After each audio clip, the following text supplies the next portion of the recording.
कि ना खाके मम्मी कसम सच बोलो रानी, खाके मम्मी कसम सच बोलो रानी। हम्मा होली की मजा उठैले पानी, हम्मा फगुआ की मजा उठैले पानी।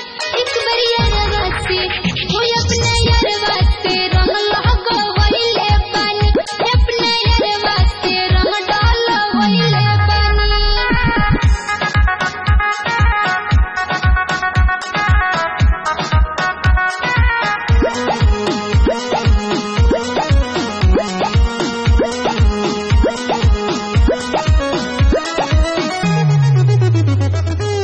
होली हो राजा लुटिला महाजा, सुना भुला जा तू भी तहले बात रजमा जना।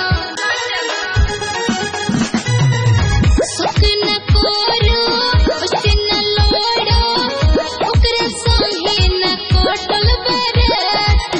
हमरा के तू भूली आवतारू हो, जरतानी कुछ पावतारू हो।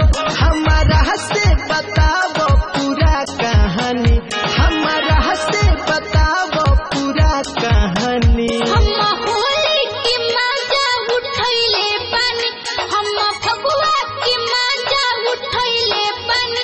एक बारी यारवा से कोई अपने यारवा से रंग लगवैले पानी, अपने यारवा से रंग डालवैले पानी।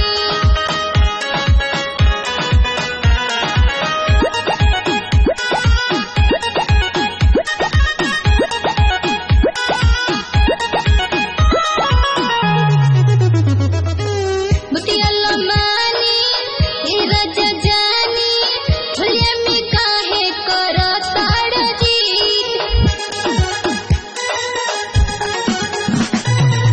झूठ न बोली चलता होली, चलन नहीं हरवे में कती है सीध।